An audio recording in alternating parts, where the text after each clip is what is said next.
halo-haloin. Feeling ko, hindi ko layo ito. Ano yun?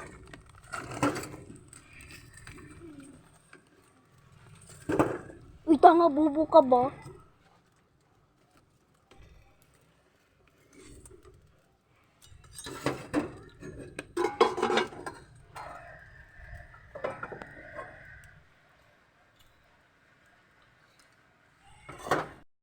Andito na kami. Kakadating lang namin. Tas nagbanlaw na ako agad.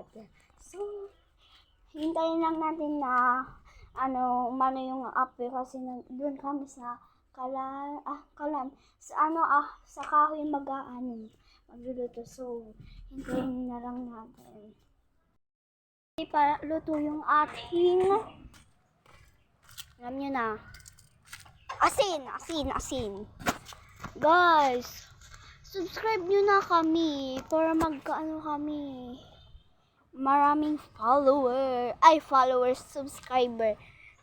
Guys, sige na. Subscribe nyo na kami sa aming YouTube channel na Kambal Malong. Uy! Subscribe nyo lang kami. Huwag kayong magsawa sa aming video. So, patambay-tambay lang tayo.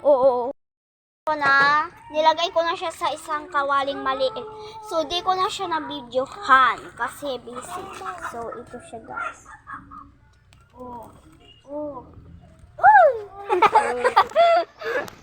Ayan, medyo mausok.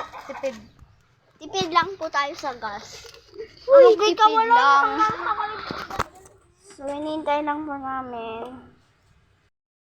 Lang natin po siya. One step po to. Hanggang sa may bumuo sa step po kung paano gumawa ng asin, DIY asin.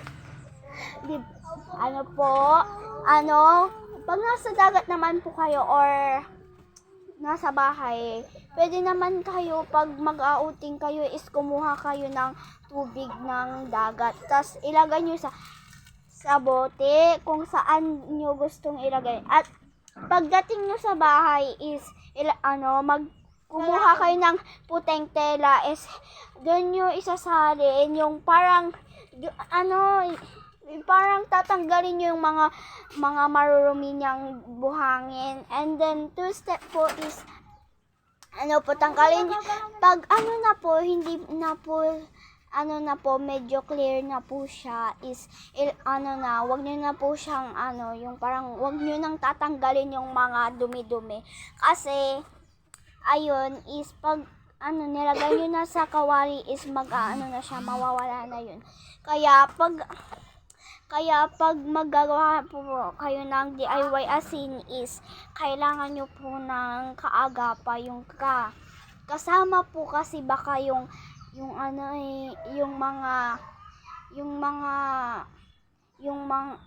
mga tawag dito yung tubig ng dagat is marumi. Maraming buhangin. Kaya pag niluto nyo na hindi nyo to tinanggalang buhangin is magiging maruming asin. Kaya pasintabi lang po sa mga iba na hindi po dapat nating hayaan na may buhangin pag gumagawa tayo ng asin. Kaya ayun lang po ang step. Pag 3 step po maggawa ng asin is pag nilagay nyo na po sa kawali na may init na may apoy, ilagay nyo na po doon, diba? Tapos, hintayin nyo lang na kumulo. Tapos, sa gilid-gilid, may nakadikit po. Kuskusin nyo lang po yun. Hintayin nyo po na maubos yung tubig sa kawali. At, ihalo-haloin nyo lang po. Tapos, ayun na po, asin na po. I-try nyo po sa lemon kung meron kayo or sa dalandan. So, ayun lang po ang step para makagawa ng isang DIY asin tubig dagat. So, ang alat po nun is napanood ko lang po yun sa Facebook. Yung mga content creator na gumagawa ng DIY asin. Lalo na kay Kuya Ka-Dreamer. Ayun siya, guys. And then kay Saan na ba to? Ay, basta ano, kay Kuya Ka-Dreamer lang nakita ko. At kay Kensu,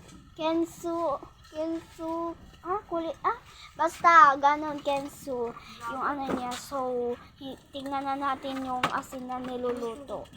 So, wait.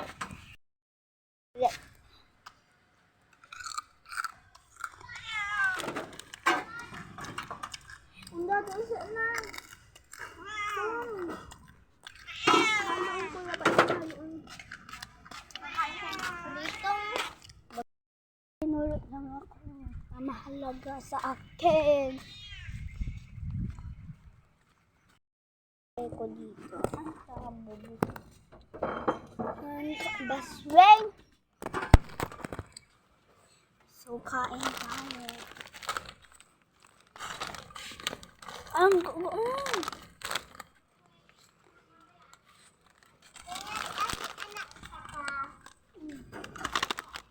ang vlog si Peter.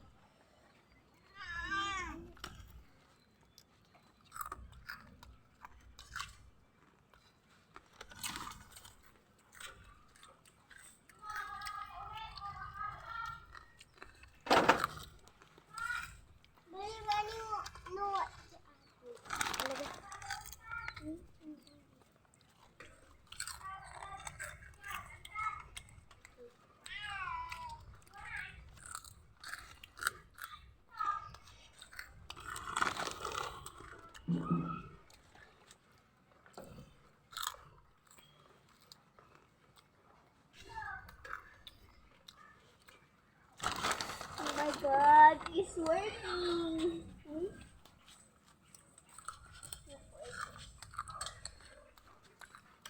Am I working? Gumagawa.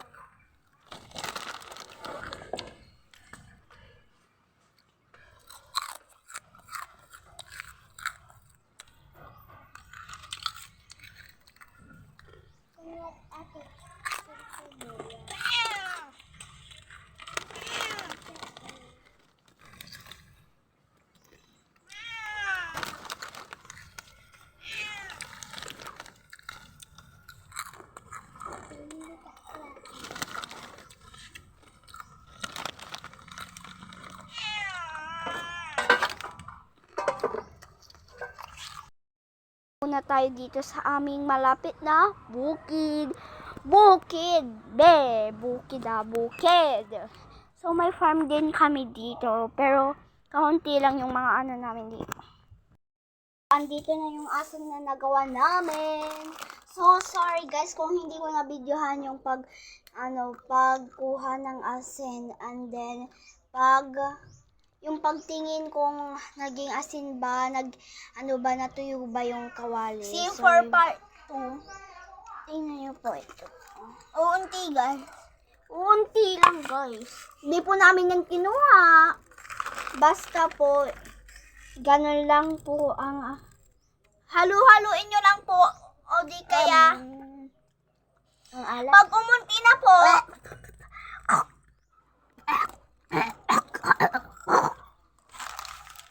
Ang alat guys. So, guys, mag-comment pa kayo kung ano ang aming susunod na gagawin at challenge.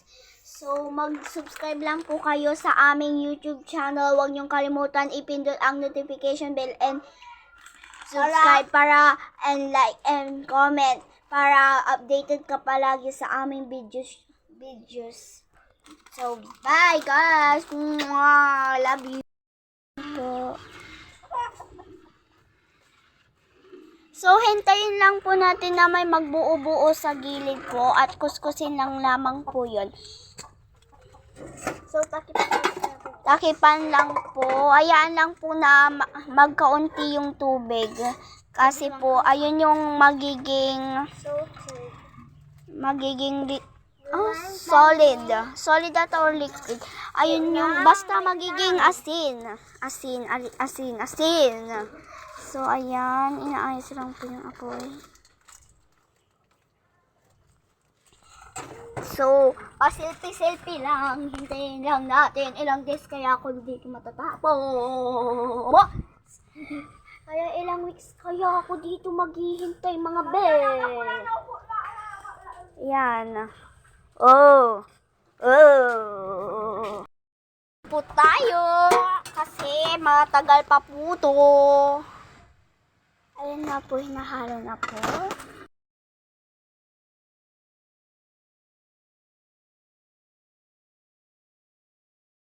Ito na siya guys, mag-aano na kami. Ya ini. Tukar gram. Tula, mia miratan.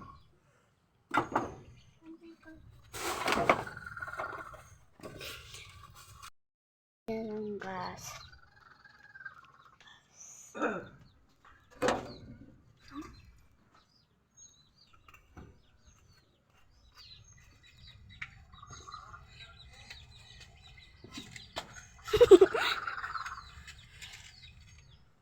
So, ayan. Tapos, ano siya ako.